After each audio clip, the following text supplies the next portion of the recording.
नमस्कार, मैं हूं आपके साथ डॉक्टर धर्मा यादव। हिंदी साहित्य की साहित्यिक विधाओं के अंतर्गत नाटक एक महत्वपूर्ण विधा है। हिंदी साहित्य के विद्यार्थी अपने विद्यालय स्तर पर और महाविद्यालय स्तर पर भी हिंदी नाटक पढ़ते हैं। हिंदी नाटक के उद्भव एवं विकास की आज हम चर्चा करेंगे, लेकिन उससे पहले हमें ये जानना बहुत ज़रूरी है कि हिंदी नाटक है क्या, इसका प्रारंभ किस तरह से हुआ और इसका स्वरूप क्या है और विभिन्न आचार्यों ने, विद्वानों ने इसको किस तरह से परिभाषित किया है। तो आज की कक्षा में हम इसी पर चर्चा करेंगे। आइए शुरुआत करते हैं हिंदी नाटक की।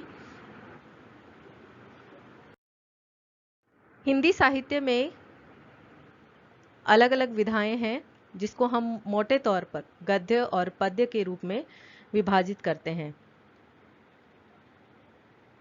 गद्य साहित्य के अंतर्गत हम कहानी, उपन्यास, नाटक, निबंध, रेखाचित्र, संस्मरण, रिपोर्टाज, यात्रा वृतांत, आत्मकथा, जीवनी और पत्र साहित्य आदि को शामिल करते हैं। और पद्य साहित्य के अंतर्गत हम गीति काव्य को लेते हैं, जिसमें आपके लघु काव्य, प्रबंध काव्य, खंड काव्य, महाकाव्य जिसे हम कहते हैं, गीत, मुक्तक, दोहे, गज़ल इत्यादि आते हैं।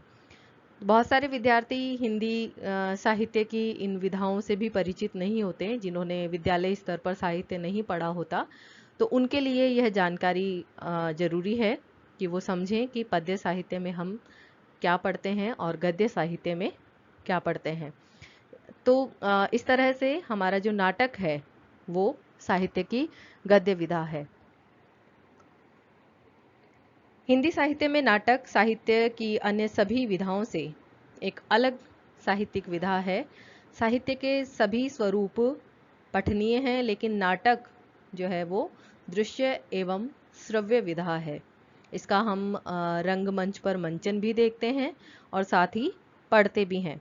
नाटक को पाठक जो है वो श्रवण के साथ देख भी सकते हैं। इसी कारण नाटक जो है वो लोकप्रिय विधा भी है। तो किसी भी विधा का विश्लेषण करने से पहले, उसे समझने से पहले उसका संपूर्ण परिचय हमें प्राप्त कर लेना चाहिए। और इसी बात को ध्यान में रखते हुए आज हम नाटक की व्युत्पत्ति और उसके अर्थ को समझते हैं। नाट्य शब्द नट से बना है, जिसका अर्थ है अभिनय करना। नट का प्रयोग अभिनेता के लिए भी किया जाता है। हिंदी में नाटक शब्द संस्कृत के रूपक और अंग्रेजी के ड्रामा शब्द का पर्यायवाची है। नाट्य कला का सर्वप्रथम विवेचन भरत मुनि ने नाट्यशास्त्र में किया था। भरत मुनि ने नाट्य शब्द की उत्पत्ति नट धातु से मानी है। भरत मुनि द्वारा रचित नाट्यशास्त्र भारतीय नाट्य दृष्टि का प्रवेश द्वार है। नाट्यशास्त्र में नाटक को पंचम वेद कहा गया है। नाट्यशास्त्र पुस्तक का ये आवरण चित्र आप देख सकते हैं। अब हम बात करते हैं परिभाषा की। विभिन्न विद्वानों ने, जिनमें संस्कृत आचार्य, हिंदी के नाटककार और अंग्रेजी के नाटककार शामिल हैं, उनके अनुसार हमने नाटक को समझने का प्रयास किया है। डॉक्टर दशरथ ओझा के अनुसार नाटक वह दृश्य काव्य है जो प्रत्यक्ष कल्पना एवं अध्यवसाय का विषय बन सत्य एवं असत्य से संबंधित विलक्षण रूप धारण करके सर्वसाधारण को आनंदोपलब्धि कराता है। यह परिभाषा दी है प्रमुख रचनाकार, नाटककार डॉक्टर दशरथ ओझा ने।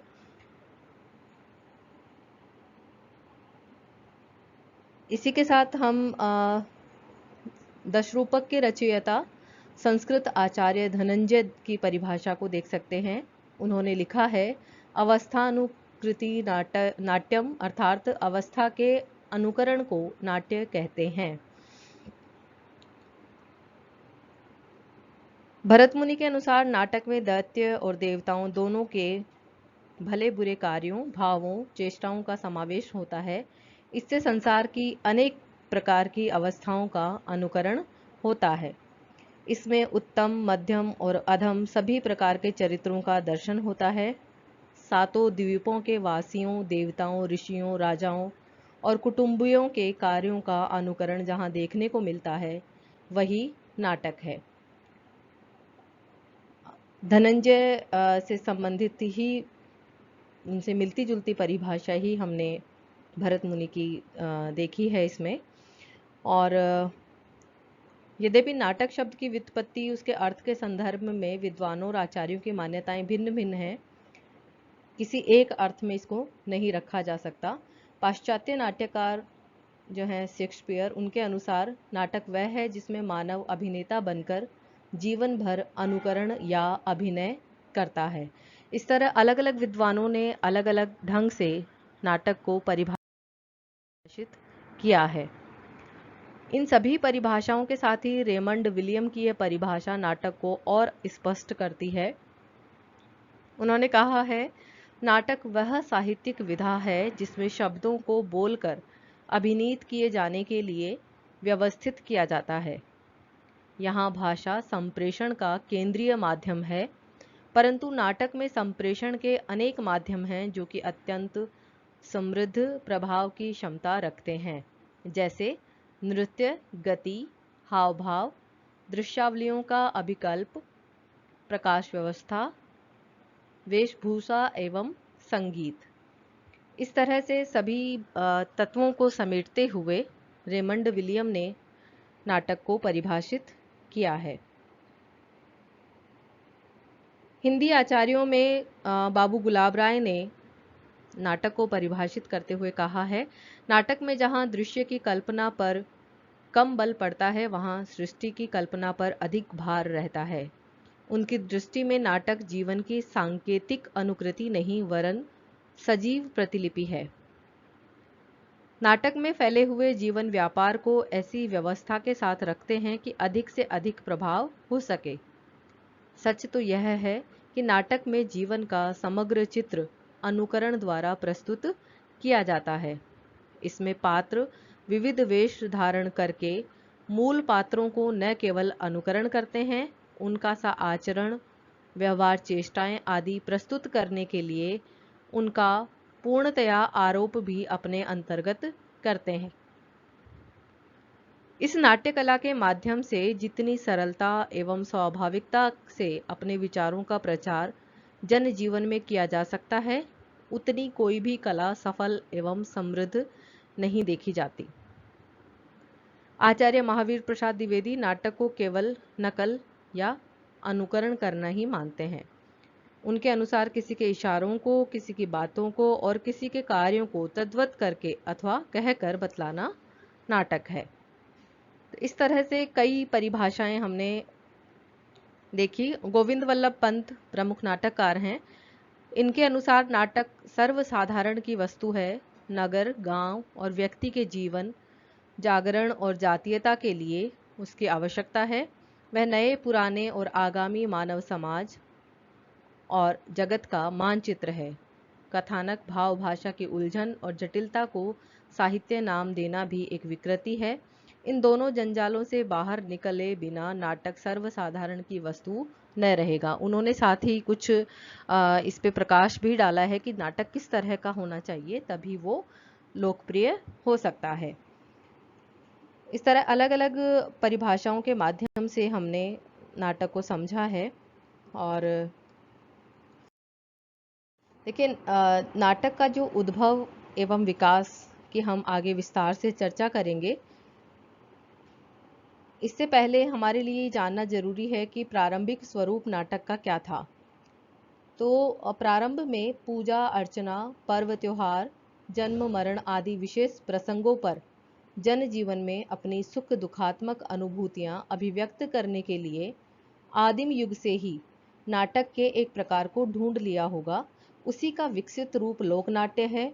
लोक जीवन के सहज संस्कार ही लोकनाट्य या लोकमंच का उद्गम स्रोत हैं। इस कथन से हम ये समझें कि लिखित रूप में नाटक भले ही कब शुरू हुआ, इस पर हम अलग से चर्चा कर सकते हैं, लेकिन जो नाटक का प्रारंभिक स्वरूप है वो लोक जीवन में हमें बहुत पहले से ही नज़र आता है। धर्म अनुष्ठान, मेले ठेले, पर्व त्योहार आदि में जो लोक मनोरंजन का जो केंद्र था, जो हाव भाव के माध्यम से, गीतों के माध्यम से जिस तरह का सहज संस्कार हमें लोक जीवन में देखने को मिलता था, वह लोक नाट्य का प्रारंभिक स्वरूप था।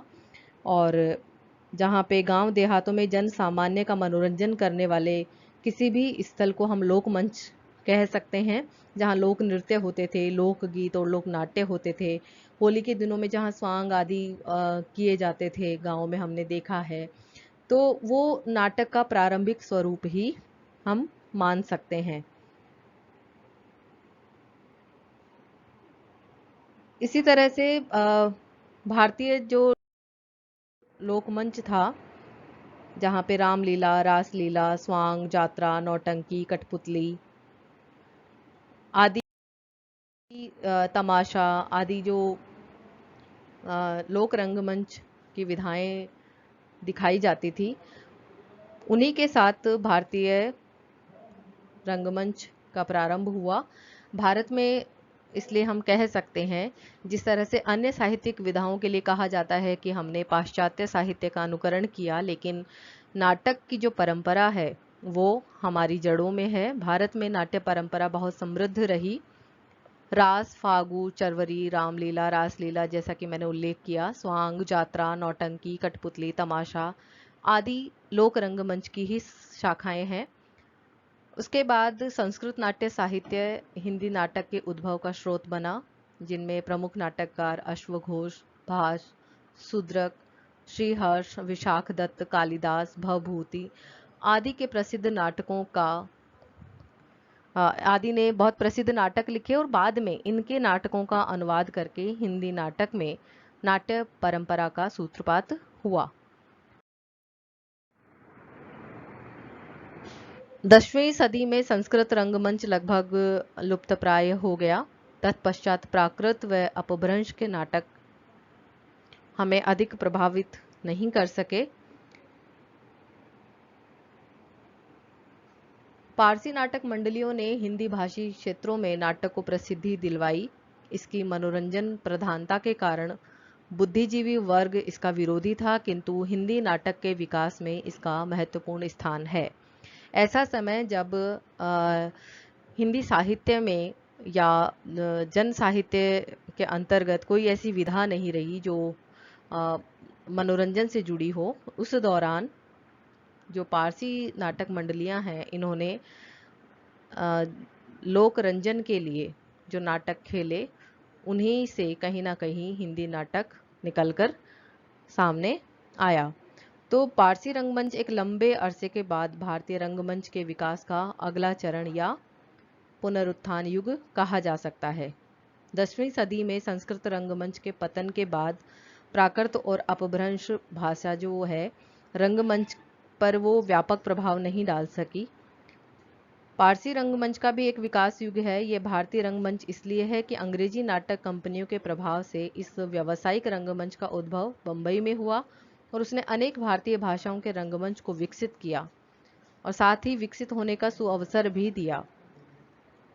विचार करने पर यह पता चलता है कि पारसी नाटक मंडलियों ने भी हिंदी भाषी संपूर्ण क्षेत्र में, यहाँ तक कि समस्त भारत में नाटक और हिंदी नाटक के क्षेत्र को विस्तृत करने में बहुत बड़ा योगदान दिया है।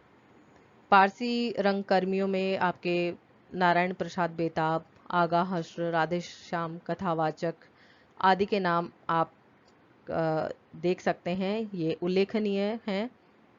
इसके विरोध में बुद्धिजीवी वर्ग था जरूर, लेकिन फिर भी हम ये इस बात से इनकार नहीं कर सकते कि हिंदी रंगमंच के विकास में पारसी रंगमंच का महत्वपूर्ण योगदान रहा है। इसी के साथ आज की इस कक्षा में इतना ही। आगे नाटक को पंचम वेद क्यों कहा गया और किस तरह से नाट्य विधा का विकास हुआ, इस पर हम अगली कक्षा में चर्चा करेंगे। तब तक के लिए धन्यवाद।